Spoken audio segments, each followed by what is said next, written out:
வணக்கம். இந்த தேர்தல் திருவிழாவுடைய இறுதி நாளில் வாக்கு எண்ணிக்கை நடந்து கொண்டிருக்கிற இந்த நேரத்தில் இனிய வணக்கங்களை தெரிவித்துக் கொள்கிறோம். வழக்கமாக கோவையிலிருந்து இந்த ஒளிபரப்பு என்பது நடந்து கொண்டிருப்பதால் தமிழக அரசியலில் கோவை ஒரு முக்கியத்துவமான இடத்தை பிடித்திருக்கிற காரணத்தினால் கோவையில் வசிக்கிற நம்முடைய எழுத்தாளர், செய்தியாளர், இந்த சேனலுடைய நிறுவனர் கோவை சார்ந்த செய்திகளில் அதிக பரிச்சயம் இருப்பதினால் கோவையில் தமிழகமே எதிர்பார்த்த ஒரு நட்சத்திர வேட்பாளர் அண்ணாமலை தற்போது தோல்வியை தழுவி போய் கொண்டிருக்கிறார். வாக்கு எண்ணிக்கை மையத்திலிருந்து கூட அவர் வெளியேறிவிட்டதாக தகவல் வந்திருக்கிறது. ஏன் அவர் தோற்றார்? வெற்றி பெறுவதாக எல்லாரும் நம்பிக்கொண்டிருந்த காலத்தில் அவர்தான் வெற்றி என்று உறுதியாக கோவையில் நிறைய பேர், இன்னும் எத்தனை பேர் மொட்டையடிக்க போகிறார் என்று தெரியவில்லை, அத்தனை பேர் இருந்தார்கள். அப்படி இருந்த இந்த காலகட்டத்தில் அவர் ஏன் தோல்வியை தழுவினார்? என்னென்ன காரணங்கள்? அண்ணாமலை வெற்றி அடையாமல் போனதுக்கான காரணம் என்ன? அவர் வெற்றிக்காக முதலில் என்னென்ன வேலைகள் செய்தார் என்று தெரிந்தால்தான் அதில் எதில் கோட்டை விட்டார், அது ஏன் தோற்றார் என்பது. முதல் அவர் வெற்றிக்காக என்னென்ன வேலைகள் செய்தார்? அதாவது அவர் தோத்துட்டாருங்கிறத ஏற்றுக்க முடியல. ஃபஸ்ட்டு ஏறத்தால அவர் வெற்றி அடைஞ்சிட்டாருன்னு தான் என்னை பொறுத்தவரை நான் பார்க்குறேன். ஏன்னு கேட்டால் கோயம்புத்தூரை பொறுத்தளவு பாஜகவுக்கான ஓட்டு அப்படின்னு பார்த்தீங்கன்னா 1989 அட் ப்ரெசன்ட் அண்ணாமலை நீங்களா பார்த்தீங்கன்னா முதல்ல மிசா நாராயணன் வாங்கின ஓட்டு 28,000 1989. 1991 அதுக்கடுத்த தேர்தலில் அவர் வாங்கின ஓட்டு வந்து 48,000, கிட்டத்தட்ட 50,000. அதுக்கப்புறம் நடந்த தேர்தல் வந்து அதிமுக கூட்டணியில் சிபி ராதாகிருஷ்ணன் வாங்குற ஓட்டு 1,48,000 ஓட்டு லீடிங்கில் வாங்குறாரு, லீடிங்கில் ஜெயிக்கிறாரு. அதுக்கடுத்த தேர்தல் 13 மாதத்தில் வந்து திமுக கூட்டணியில் ராதாகிருஷ்ணன் வாங்கின ஓட்டு, அதே சிபி ராதாகிருஷ்ணன் வாங்கின ஓட்டு 50,000 ஓட்டு லீடிங்கில் ஜெயிக்கிறாரு ஆர் நல்லகண்ணு கிட்ட. அதுக்கு அடுத்த தேர்தல் 2006 பார்த்தீங்கன்னா அதிமுக கூட்டணி, அதே சிபி ராதாகிருஷ்ணன் தோல்வியை தழுவுறார். அப்போ லட்சக்கணக்கான ஓட்டு வித்தியாசம் தான் அவர் லட்சக்கணக்கான ஓட்டுகள் தான் அவர் வாங்குறாரு. இது எல்லாமே கூட்டணியில வந்து லட்சக்கணக்கான ஓட்டு வாங்கினது. தனிச்சு பாஜக நின்று வாங்கின ஓட்டு நீங்க பாத்தீங்கன்னா அதுக்கப்புறம் வந்து ஒரு கூட்டணி அமையுது. 2014 ஒரு கூட்டணி அமையுது. 2011 ஒரு பெரிய வேவ் வந்து கோமா தேக்கா வருது. அந்த கோமா தேக்காவில் 2011 இல்லை 2009 கோமா தேக்கா வருது. அந்த கோமா தேக்காவுக்குன்னு ஒரு பெரிய அளவுல ஒரு அடையாளம் வருது. அந்த கட்சிகளை எல்லாம் கூட்டணி சேர்த்துக்கிட்டு தான் 2014 இந்த மோடி வேவ்ல நிக்கிறாரு. அந்த மோடி வேவ்ல இதே சிபிஆர் நிற்கும் போது பாத்தீங்கன்னா 3,70,000 வாக்குகள் கிட்டத்தட்ட வாங்குறாரு. அதுவும் கூட்டணியில தான் வாங்குறாரு. அதுக்கடுத்து 2019 அதே சிபிஆர் நிக்கிறாரு. அப்பவும் பாத்தீங்கன்னா கூட்டணியோட தான் நிக்கிறாரு. அப்போ எந்த கூட்டணினா அதிமுக கூட்டணி. அப்போ 3,80,000 சொச்ச ஓட்டு வாங்குறாரு. அப்போ கூட்டணி இருக்கும் போதெல்லாம் லட்சக்கணக்கான ஓட்டுகளும், கூட்டணி இல்லாத போது இதுக்கு இடையில என்ன சொல்ல மறந்துட்டேன், ஒருத்தர் நடராஜன் இடையில ஒருத்தர் நிற்கிறார் 2009 முன்னாடி. அப்போ அவர் வாங்கின ஓட்டு வெறும் 48,000. அதுக்கப்புறம் ஜி.கே. செல்வகுமார் நிற்கிறாரு, அவர் வந்து வாங்கின ஓட்டு வெறும் 28,000. இப்படி ஓட்டு பார்த்தீங்கன்னா 50,000க்கு குறைவா தான் பாஜக கோயம்புத்தூர்ல ஓட்டு வாங்கியிருக்கு. இப்படி எல்லாம் கணக்கு பார்த்தீங்கன்னா கூட்டணி இருந்த காலத்தில் மட்டுமே லட்சக்கணக்கான ஓட்டுகளும், கூட்டணி இல்லாத காலத்தில் 50,000க்கும் குறைவான வாக்குகளும் வாங்கின பாஜக இந்த முறை கூட்டணி இருக்குன்னு நீங்க சொல்லலாம். பாமகவுக்கு கோயம்புத்தூர்ல ஹோல்டே இல்லை, கிடையாது. பாமகன்னு ஒண்ணு இல்லை கோயம்புத்தூர்ல. இப்படிப்பட்ட ஒரு தொகுதியில அண்ணாமலைன்னு ஒருத்தர் நிக்கிறாரு. இவருக்கு என்ன ஓட் பேங்க் அப்படின்னு பாத்தீங்கன்னா பாஜகவுக்கு 50,000க்கு கீழே, 50,000க்கு கீழே தான். அப்படிங்கும்போது அண்ணாமலைக்கு உழுத போக ஓட்டுகள் எவ்வளவு அப்படின்னு தான் நம்ம பார்க்க வேண்டியதா இருந்தது. இப்ப பார்த்தா 2 லட்சம் ஓட்டுகளை தாண்டி போயிட்டு இருக்காரு. பெரிய லீடிங் இல்ல, 2வது இடத்துக்கு வந்திருக்காரு. 2வது இடத்துல இருந்து அவருக்கு இவருக்குமான வித்தியாசம் வெறும் 60,000 ஓட்டு. பெரிய கட்சியான அதிமுகவும் 3வது இடத்துக்கு தள்ளி இருக்காரு. அப்படின்னா வெறும் 50,000 ஓட்டு இருக்கக்கூடிய பாஜக 2.5 லட்சம் ஓட்டுக்கு கிட்டத்தட்ட வருது, லீடிங்ல வருது. அப்படின்னாக்க இது முழுக்க அண்ணாமலைக்கு விழுந்த ஓட்டு அப்படின்னு சொல்லலாம். அண்ணாமலைக்கு ஏன் விழுந்ததுங்கிறத நம்ம டிஸ்கஷனுக்கு போகலாம்.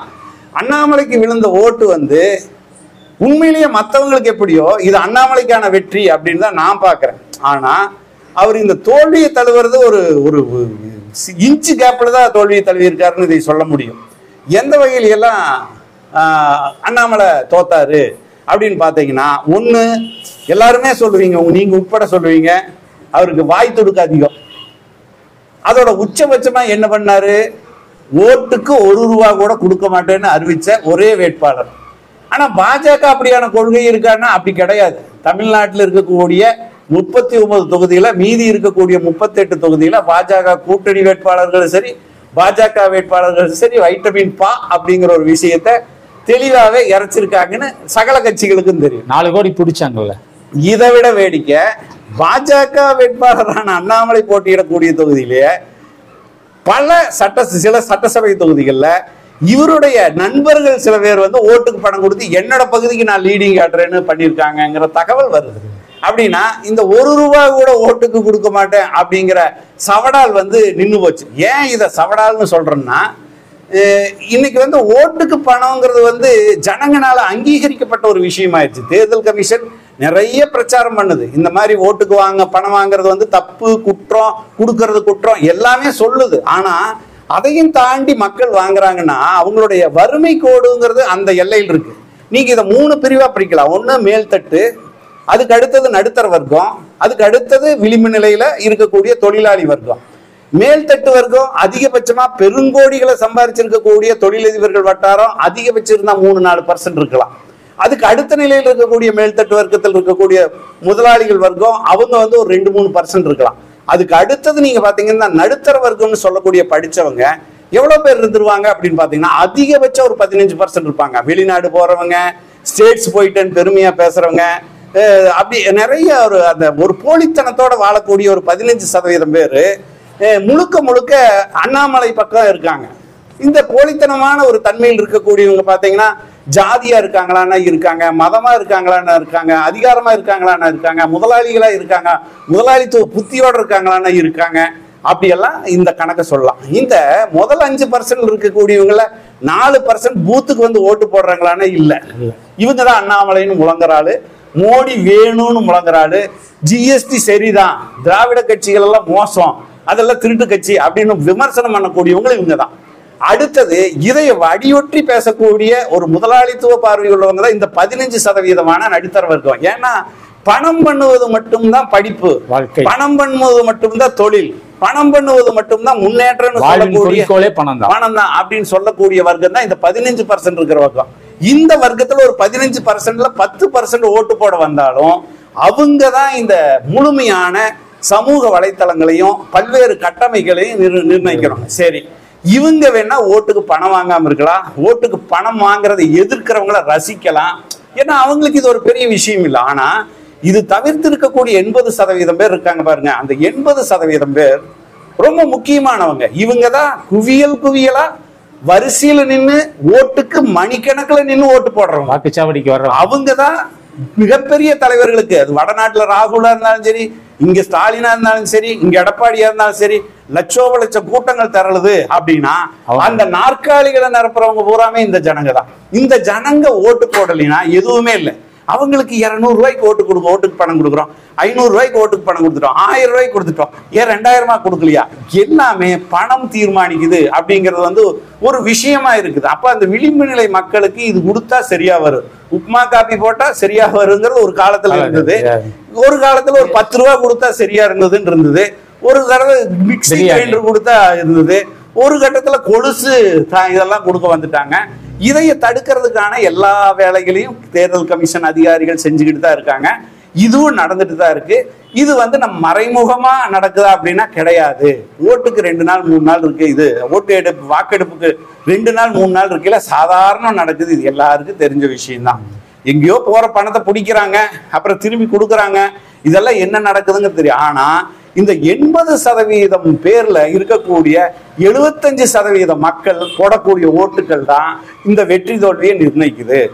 அப்போ இவங்களுக்கு ₹1 கூட நாம் ஓட்டுக்கு பணம் கொடுக்க மாட்டேங்கிறது, அல்லது யாராவது பணம் கொடுக்கறத தடுக்கிறது, இதெல்லாமே இந்த விளிம்பு நிலை மக்களுக்கு ஒரு உறுத்தலையும் ஒரு கோபத்தையும் ஏற்படுத்துது. மறைமுகமான இடத்துல செந்தில் பாலாஜி உள்ள வச்சதுக்கு அப்புறம் இவர் தோத்து இருக்காரு. ஆமா, ஒருவேளை செந்தில் பாலாஜி வெளியே இருந்திருந்தா இவருடைய வாக்கு இன்னும் குறைஞ்சிருக்கு, இன்னும் நல்லாவே குறைஞ்சிருக்குன்னு சொல்லலாம். ஏன்னு கேட்டா, நீங்க மக்கள் கிட்ட போய், விளிம்பு நிலை மக்கள் கிட்ட போய் நம்ம யாரு நெருங்குறாங்கன்னா செந்தில் பாலாஜி மாதிரி, எஸ்பி வேலுமணி மாதிரி, பொங்கலூர் பழனிசாமி மாதிரி இந்த விளிம்பு நிலை மக்களை ஏன் அவங்க குறி வச்சு போறாங்க அப்படின்னா அதுதான் காரணம். ஆனா செந்தில் பாலாஜி போனதுக்கும் எஸ்பி வேலுமணி போனதுக்கும் பொங்கலூர் பழனிசாமி போனதுக்கும் ஏன் சேமா வேலுச்சாமி பொள்ளாச்சி ஜெயராமன் எல்லாம் போறதுக்கும் அம்மன் அர்ஜுன் எல்லாம் போறதுக்கும் வித்தியாசமான ஒரு மனிதர் தான் அண்ணாமலை.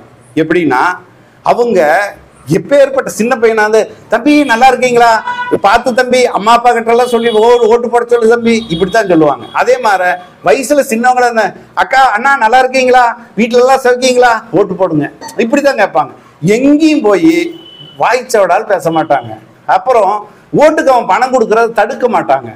அங்க ஓட்டுக்கு பணம் கொடுக்குறாங்கிறத பிரச்சாரம் பண்ணுவாங்களோடைய தடுக்க மாட்டாங்க. அதே மாதிரி யாருகிட்ட பத்திரிகையாளர் சந்திப்புங்கிறது ஒரு காலத்துல கலைஞரோ ஜெயலலிதாவோ அவ்வளோ பெரிய தலைவர்கள் தான், அவ்வளோ பெரிய ஆளுமைகள் தான். பத்திரிகையாளர்களை திருப்பி நீ எந்த பத்திரிகை, ஒரு கேள்வி வந்து கான்ட்ரவர்சியா கேட்டுட்டா நீ எந்த பத்திரிகை அப்படின்னு சொல்லிட்டு அந்த பத்திரிகை பேரை சொன்ன பிறகு அந்த முதலாளிகளை கூப்பிட்டு பேசுறதும் அவருக்கு வேலை இழப்பு செய்யறதும் கூப்பிட்டு மிரட்டுறது, இந்த மாதிரியான வேலைகளை கலைஞரோ ஜெயலலிதாவோ செஞ்சதில்லை. அதை விட நீ எந்த பத்திரிகைன்னு கூட கேட்டதில்லை. உதாரணத்துக்கு நானே கோயம்புத்தூர்ல வந்து கலைஞர் ஒரு கேள்வி கேட்கும் போது கலைஞர் கோவப்பட்டு எந்திரிச்சு போனார். அப்ப கூட நீ எந்த பத்திரிகைன்னு கேட்கல. அந்த நேரத்துல கூட சின்ன பிள்ளைவே இவாமா மூஞ்சி காட்டுமா அப்படின்னு மிரட்டுறாரு. பொங்கலூர் பழனிசாமி இது அது எந்த பத்திரிகைக்காரன்னு யாரோ ஒருத்தர் கேட்கிறாரு, அது யாருன்னு எனக்கு தெரியும் அப்படின்னு கலைஞர் போறாரு. எந்த இடத்துலயும் அந்த அநாகரிகமான ஒரு செயலை அவர் செஞ்சதில்லை. அதுக்கப்புறம் பாத்தீங்கன்னா விஜயகாந்த் வந்து ஃபர்ஸ்ட் அதுல தலையெடுக்கிறார். எந்த மாதிரினா நீ எந்த பத்திரிகையும் பாரு, பாத்துக்கிறேன், உங்க முதலாளி சரியா இருக்காரா, உங்க பத்திரிகை இந்த மாதிரி அப்படின்னு அங்கேயே விமர்சனம் பண்ணுவார். இந்த மாதிரியான ஒரு சூழலை விஜயகாந்த் தான் முதன்முறையை ஏற்படுத்துறாரு. அதுக்கு பின்னடைவு எப்படியானது, அதாவது எந்த பத்திரிகை மூலமா 2004 2006 வளர்ந்து விஜயகாந்த் தேமுதிகன்னு ஒரு கட்சி ஆரம்பிச்சாரோ, எப்படி மேல போச்சோ அது எப்படி கீழே சரிஞ்சுதுன்னு நீங்க பார்த்திருப்பீங்க. அது வந்து எந்த கட்டத்திலனா எந்த பத்திரிகையாளர்களை வந்து அவர் வந்து நீ எந்த பத்திரிகையும் திருப்பி கேட்க ஆரம்பிச்சாரோ அப்பதான் அவருக்கு சரிவு ஆரம்பிச்சது. சட்டசபையில வந்து நாக்க கடிச்சிட்டு ஜெயலலிதாவை பேசுனதெல்லாம் ரெண்டாவது. அதுக்கு முன்னாடியே பத்திரிகையில எப்பன்னா அவர் எதிர்கட்சி தலைவர் ஆனோடனே அதை செய்ய ஆரம்பிச்சிட்டார். இல்லைன்னா அவர் முதலமைச்சரா வரக்கூடிய தகுதி அளவுல இருந்தார். என்னையவே ஒரு தடவை மேடை கீழே கூட்டத்துல சிக்கிட்ட அப்படி கையை பிடிச்சு தூக்கி மேடையில் நிறுத்தினவர் தான் விஜயகுமார். அவ்வளவு அன்போடு இருந்தவர். அதே விஜயகாந்த் வந்து ஒரு கட்டத்துல என்ன பண்றாரு, நீ எந்த பத்திரிகைன்னு என்னவே கேட்டார். அதே விஜயகாந்த் நான் பல தடவை நேர்காணல் பண்ணியிருந்தா கூட தெரிஞ்சே கேட்டார். அதுக்கப்புறம் நீ உங்க பத்திரிகை முதலாளி 2 பேர் சண்டை போட்டாங்க, அவங்க என்ன ஆனாங்கன்னு கேட்டார். அத்தனை பேர் அரங்கில சிரிச்சாங்க இருக்கும்போது. அதுக்கப்புறம் நான் வந்து அந்த பத்திரிகை பிரஸ் மீட்டுக்கு போறதவே நிறுத்திட்டேன். இதுக்கப்புறம் அதோடைய வாழையா வந்தவர் தான் சீமான். சீமானும் பத்திரிகையாளர்களை எதிர்கேள்வி கேட்டு அவங்களை கண்டம் பண்றது. அப்போ இந்த பத்திரிகையாளர்களுக்கு ஒரு எமோட் ஆயிடுவாங்க. அவங்க பதிலுக்கு பதில் கேட்கும்போது இது ஒரு வாக்குவாதம் ஆகுது. இது ஒரு ஹீரோயிசமா இந்த தலைவர்கள் பின்பற்ற ஆரம்பிச்சாங்க. அதுல உச்சபட்ச உருவமா தான் நம்ம அண்ணாமலை வந்தாரு. இந்த தடவை அது உச்சபட்ச அதிகாரமாவே மாறி எல்லா பத்திரிகையாளர்களும் கேள்வி கேட்கும் போதெல்லாம் இவங்களோட ஐடி விங் ஆளுகளும் உள்ள நுழைஞ்சு பத்திரிகையாளர்களுக்கெல்லாம் இடைஞ்சல் கொடுக்குற மாதிரி கேள்விகளையும் திருப்பி தாக்குற வேலையும் திருப்பி கேள்வி கேட்டு தாக்குற வேலையும் செய்ய ஆரம்பிச்சாங்க. அந்த இடத்துல பூராமே அண்ணாமலை அமைதியா இருந்திருக்காரு. இதெல்லாம் மக்கள் ரசிக்கிறாங்களான்னு பார்த்தா ரசிக்கிற மாதிரி இருக்கும். கோயம்புத்தூர் ஜனங்களை பொறுத்தளவு வாங்க, என்னங்க, உட்காருங்க, தண்ணி சாப்பிடுங்க, இப்படி மரியாதையோட கேட்டும் பேசியும் பழகின மக்கள். இவங்களுக்கு எல்லாமே நீ இப்படி பேசுனது தப்புப்பா அப்படின்னு சொல்ல மாட்டாங்க. ஆனா புறக்கணிச்சிருவாங்க. அந்த புறக்கணிப்பு ஏறத்தாழ இவருடைய வாய்ச்சவடாலனால இது நடந்திருக்குன்னு நமக்கு தோணுது. இது வந்து அப்பவே அண்ணா சொல்றேன்னா அப்படின்னு கேட்டா கூட அதுல கூட ஒரு தோரணை இருந்தது. உங்களுக்கு பாத்தீங்கன்னா அரசியல்வாதி தோரணை. அவர் ஒரு பத்திரிகையாளர் இடமறிச்சு ஆனா உங்களுக்கு டேட்டா தெரியணும்னா டேட்டா அப்படின்னு சொல்லி ஆரம்பிப்பாரு. அப்படி சொல்ற டேட்டா ரொம்ப பொய்யா இருக்கு. அப்போ அது நிறைய பேர் அது பாத்தீங்கன்னா ஒரு உதாரணம் அந்த ராமச்சந்திரன் ஒரு இளைஞர், அவர் வந்து இன்னைக்கு தேர்தல் நிக்கிறாரு. அவங்க அப்பா வந்து 1991 96 எம்எல்ஏவா இருக்காரு. அவர் சின்ன பையனா 11 வயசு பையனா இருக்கும் போதே இறந்து போறாரு. அப்படிப்பட்ட பையனுக்கு 19 வயசுல கோட்டா சீட்ல தான் பிஹெச்டில வேலை வாங்கினாருன்னு சொல்றாரு. அப்போ அது எவ்வளவு அப்பட்டமான அவரு திருப்பி வந்து மன்னிப்பு கேட்கணும்னு சொல்றாரு. அப்படியெல்லாம் கேட்க மாட்டேங்கிறாரு. இந்த இடத்துல என்னன்னா ராமச்சந்திரன் இந்த உள்ளூர்காரர், அவர் அப்ப எல்லாருக்குமே தெரியும். அப்போ ஒரு தெனாவெட்டு ஒண்ணு வந்ததுன்னா அந்த இடத்துல என்ன தோணுதுன்னா என்னடா அப்படின்னு அதையெல்லாம் வெளியே சொல்ல மாட்டாங்களே ஒழிய இது பொய் அப்படி 40,000 புக்கோ 30,000 புக்கோ படிச்சேங்கிறது திருப்பி எல்லாரும் சொல்ல மாட்டாங்க, அட போடா அப்படின்னு சிரிச்சுட்டு போயிடுவாங்க. ஆனா அது எப்போ காட்டுவாங்கன்னா, இந்த மாதிரியான ஒரு ஒரு களத்துல போய் மக்களை சந்திக்கும் போது, சரி பாத்துக்கலாங்க உங்களுக்கே தான் ஓட்டு அப்படிம்பாங்க. ஆனா ஓட்டு போட மாட்டாங்க. இது ஒரு பக்கம். அவர் கூட செல்ஃபி எடுத்தவங்கள ஓட்டு போட்டிருந்தா இன்னும் ஓட்டு எச்சா. ஆமா, இது ஒரு வகை. ஆனா அப்படி இருந்தும் அண்ணாமலை வந்து லட்சக்கணக்கில் ஓட்டு வாங்கியிருக்காரு. அது எப்படி? இப்படி ஒரு கேள்வி கேட்கலாம் நீங்க. அப்போ ஏன்னா எடப்பாடி பழனிசாமி அதிமுக பொதுச் செயலாளர் ஆன பின்னாடி, முழுக்க முழுக்க அதிமுக பொதுச் செயலாளரை விட முதலமைச்சர் ஆன பின்னாடி, அதிமுகவா பாஜகவா அப்படின்னு தெரியாத அளவுக்கு 2 தொண்டர்களையும் இணைச்சிட்டாங்க. அதுல ரொம்ப மிங்கிளானவர் அண்ணாமலை.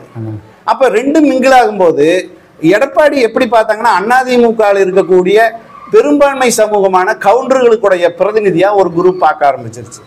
அவர் அப்படி இல்லைன்னா கூட அது இயல்பா பார்க்க ஆரம்பிச்சிருச்சு. அஇஅதிமுகங்கிற எடப்பாடியோட திமுக கொஞ்ச நாள் அமித்ஷா திமுக அப்படிங்கிற மாதிரி ஒண்ணு, அதையும் அப்படியே சொல்லலாம்.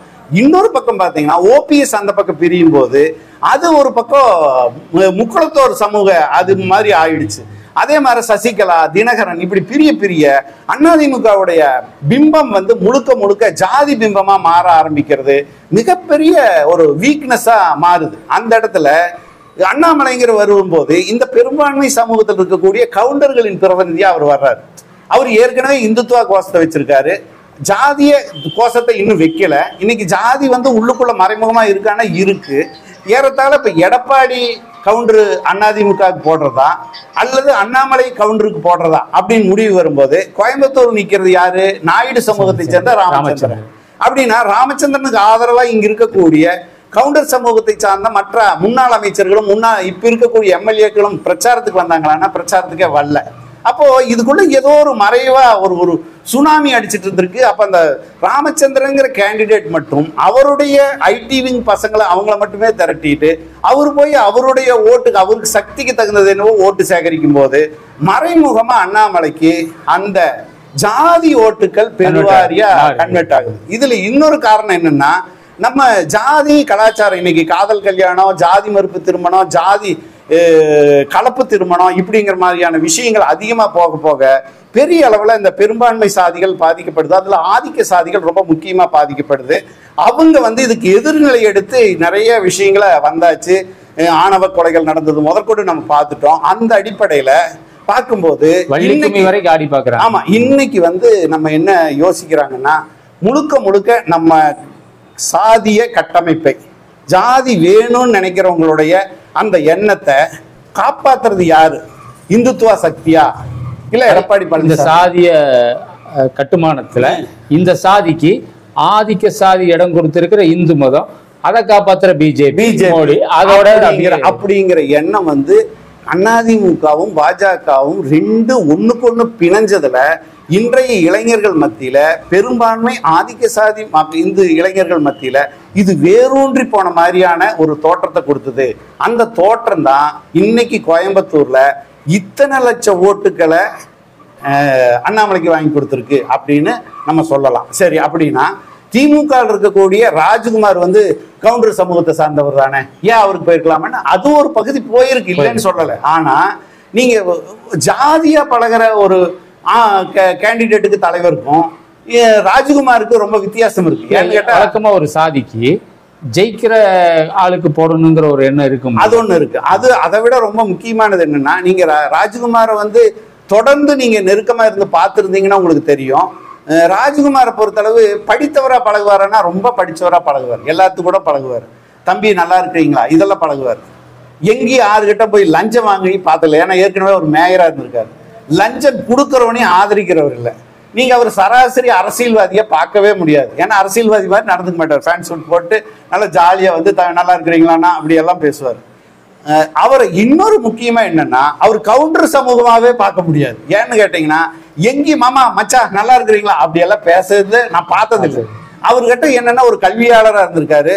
அவர் வந்து ஒரு ஜாதித்தன்மையே அவர்கிட்ட இருக்காரு. அந்த ஏங்க மாப்பிள்ள அப்படிங்கிறதுல அதை கண்டுபிடிச்சு இல்ல, அந்த குடும்பத்தோட அந்த மக்களோட மக்கள் அப்படி போனாரான்னு இல்ல.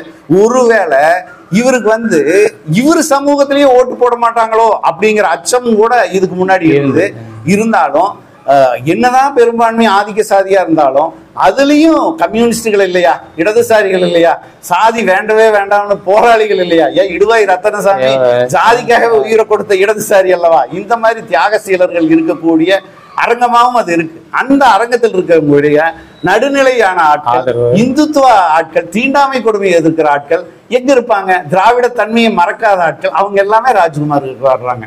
இந்த அடிப்படையில் தான் நம்ம இதை பார்க்கணுமே ஒழிய, அந்த வகையில தான் அண்ணாமலைக்கு சில லட்சம் ஓட்டுகள் வந்து 3வது இடத்துக்கு வந்து அதிமுக தள்ளி இருக்குன்னு நான் நினைக்கிறேன்.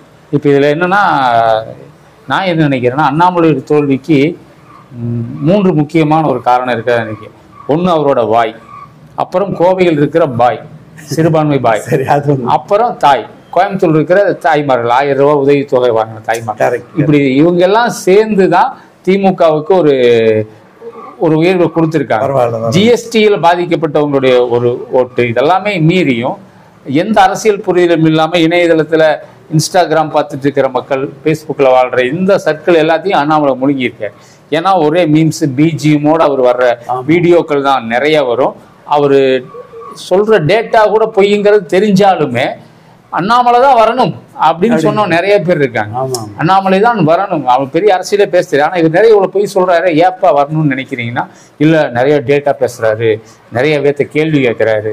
இல்லை, இதில் ஒரே ஒரு இடையூறு என்னன்னா, அவரு அரசியல்வாதி அல்ல, அவர் முழுக்க முழுக்க ஐபிஎஸ் தான் இருந்தார். அதுதான் உங்களுக்கு அவ்வளவு டேட்டா கொடுக்குறாரு. அந்த டேட்டா பாதி பொய், பாதியில முழுமையா பொய். இல்ல ஐபிஎஸ் எல்லாம் உண்மைதான் சொல்லணும்னு இருக்கா என்ன?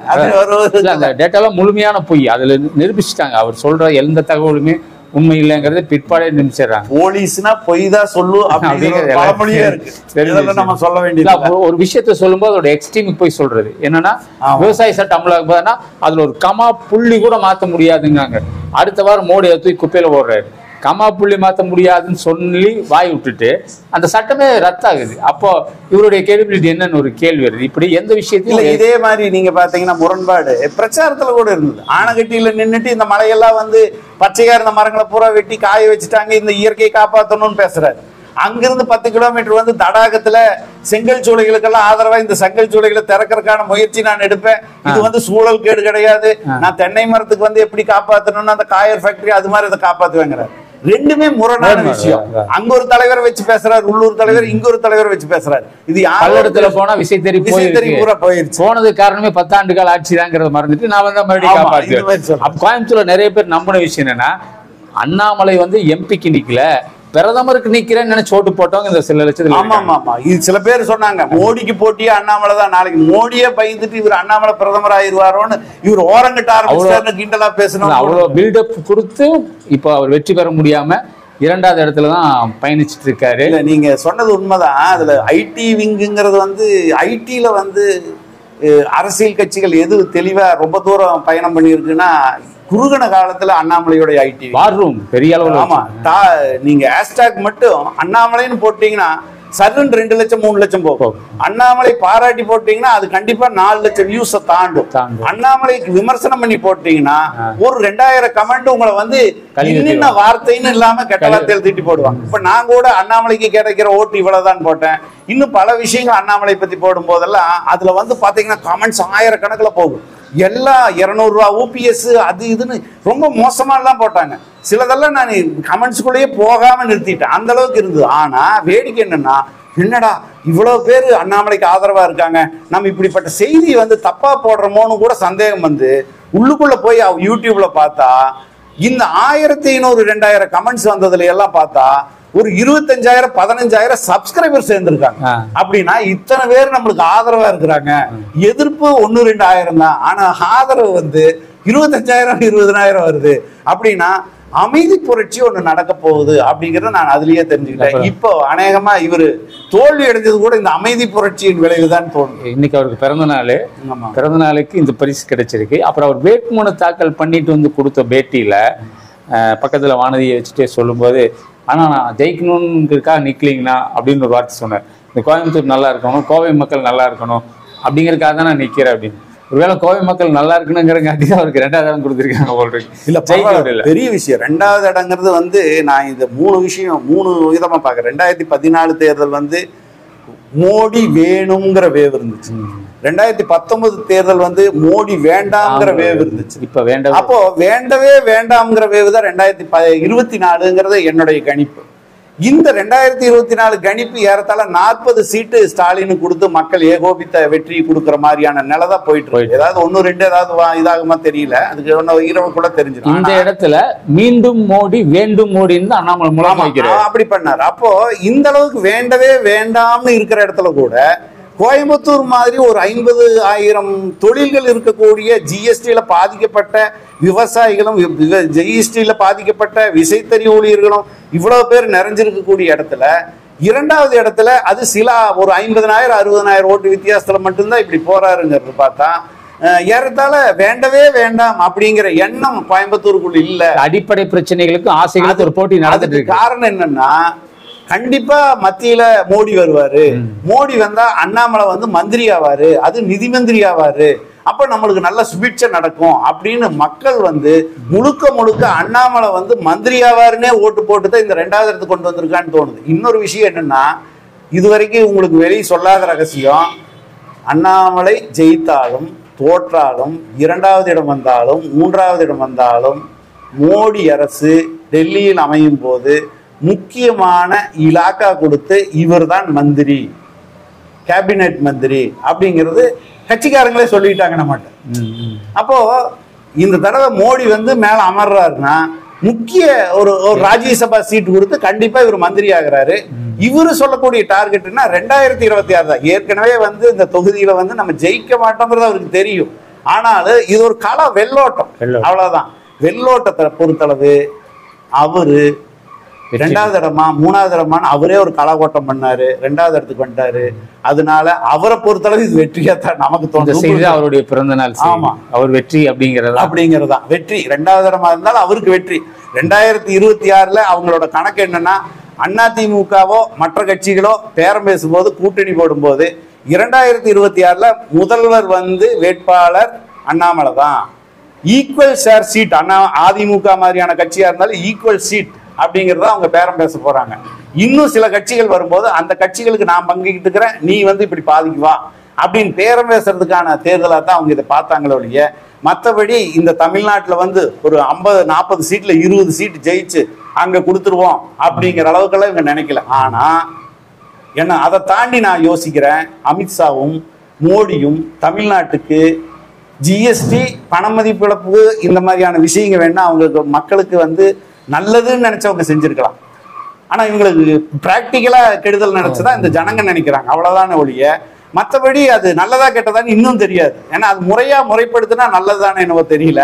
ஆனா மோடியும் அமித்ஷாவும் தமிழ்நாட்டுக்கு மிகப்பெரிய நல்லது பண்ணியிருக்காங்க. எப்படின்னா, இலா கணேசன் எங்க நின்னாலும் சுயேட்சையா நின்னா மட்டும் இல்ல, பிஜேபியில் நின்னாலும் சரி ஜெயிச்சதில்லை. அவருக்கு கவர்னர் பதவி. அதுக்கடுத்து தமிழிசை சவுந்தரராஜன் கவர்னர் பதவி. 2 தடவை தோற்ற, 2 தடவை ஜெயிச்சு, அப்ப 2 தடவை வாஜ்பாய் கவர்மெண்ட் வந்து மந்திரி பதவி கொடுக்காத சிபி ராதாகிருஷ்ணன் கவர்னர் பதவி. நிர்மலா சீதாராமன் நிதி அமைச்சர், ராஜ்யசபா சீட்டு கொடுத்து. அதுக்கு அடுத்தது பாத்தீங்கன்னா இவரு யாரு, நம்ம முருகன், முருகன், அவரும் மந்திரி, ராஜ்யசபா சீட்டு 2வது தடவை இப்ப கொடுத்துட்டாங்க. அப்படின்னா இவ்வளவு சீட்டு எதுக்கு கொடுத்தாங்க? ஏன் மோடி வந்து கன்னியாகுமரியில் உட்கார்றாரு? எதுக்கு 4 தடவை தமிழ்நாட்டுக்கு வந்து ரோட் ஷோ நடத்துறாரு? தலைவா, நீங்க வந்து தமிழ்நாட்டுக்கு வாங்க, நம்ம கொடிதான் பறக்குது, அடுத்த ஆட்சி நம்மளுக்குதான், சீட்டு பூரா நம்மளுக்கு தான் அப்படின்னு மோடி கிட்ட இவங்க எல்லாம் போய் மந்திரம் மோதி அதிகமான பதவி பலன்களை இவங்க அடைஞ்சிட்டாங்க. ஸ்டாலின் ஆட்சிக்கு வந்ததுக்கு அப்புறம் குறைஞ்சது ஒரு 200 முறை மத்திய அமைச்சர்கள் வந்திருக்காங்க தமிழ்நாடு. ஆனா எந்த நலத்திட்டம் கொண்டு வரல. இன்னும் சொல்ல போனா இவங்க நல்லாவே பண்ணிருக்கலாம். மோடி கிட்டவோ அமித்ஷா கிட்டவோ சொல்லி நிறைய நிதியை கொண்டு வந்து இறக்கிருக்கலாம். நிவாரணத்துக்கு ஒரு பைசா, அதெல்லாம் சாதாரணமா ஸ்டாலின் கூட இது பண்ணித்தான் பண்ணணுங்கிறது இல்ல. ஒரு பஞ்சாயத்துல போய் பேசினா கூட இவங்கனால பண்ணிருக்க முடியும். அங்க போய் பேசி சில லட்சம் கோடிகளை கொண்டு வந்து தமிழ்நாட்டுக்கு கொட்டுங்க, நிதி வந்து நாங்க தான் வாங்கி கொடுத்தோம் அப்படின்னு அறிவிச்சிருந்தா தாராளமா இவங்க இன்னும் கூட வந்திருக்கலாம். இவங்க பதவிகளை மட்டும் அனுபவிச்சாங்களே ஒழிய எந்த இடத்துலயும் மக்களுக்கு வந்து ஏதாவது செய்யணும். தமிழக மக்களுடைய உணர்வுகளை பிரதிபலிச்சதாக ஒரு இடத்துல அதுதான் பிரச்சனை. வேற இந்திய எதிர்ப்புன்னு வரும்போது கூட அந்த பழைய செருப்புன்னு சொல்றாங்க. அப்ப ஒருத்தன் சொல்றான் அந்த பழைய செருப்பே உங்க மூதாதையர் அடிச்சு மீண்டும் அதே செருப்புல தான் 10 வருஷம் இவங்க ஆட்சி ஆண்டதுக்கு நிறைய நலன்களை வந்து தமிழ்நாட்டுக்கு செஞ்சிருக்கலாம், அல்லது செஞ்சிருந்ததை சரியா சொல்லலாம். மோடினாலதான் இந்த திட்டம் வந்தது. அந்த பிரச்சாரத்தை கூட ஒருவேளை தமிழக அரசு கொடுக்கக்கூடிய 1000 ரூபாய் மகளிருக்கான 1000 ரூபாய் திட்டம் கூட மத்திய அரசுடைய நிதி தொகுப்பிலிருந்து வருதுன்னா அதை கூட சரியா பிரச்சாரத்தை கொண்டு போய் செய்யணும். அதை விட்டுட்டு எப்ப பாரு ஸ்டாலின் திட்டுறது, எப்ப பாரு எடப்பாடி திட்டுறது அப்படியெல்லாம் சொல்லக்கூடாது. இந்த தொகை வந்து நம்ம நிதி தொகுப்பிலிருந்து நம்ம கொடுக்கப்பட்டது அப்படின்னு ஜனங்க கிட்ட சொன்னா ரொம்ப எளிதில் புரிஞ்சிருப்பாங்க. அந்த பிரச்சாரத்தை கூட இவங்க செய்யாம பதவி சுகம் மட்டும் அனுபவிச்சதோட விளைவு தான் தமிழ்நாட்டை பொறுத்தளவு மோடியும் அமித்ஷா மட்டும் இல்ல, இன்னும் பல தலைவர்கள் பாஜக இருந்து வந்து நிறைய நல்ல விஷயங்களை பண்ணினா கூட இவங்க பிரச்சார ரீதியா கொண்டுட்டு போறது இல்லைங்கிறதா இதுல இருக்கக்கூடிய ஒரு விஷயம். இவங்க மேடையில ஜெயலலிதா எம்ஜிஆர் படத்தை திறந்து வைக்கிறது மாதிரியான பல உருட்டல்கள் பண்ணி, இளையராஜாவுக்கு வந்து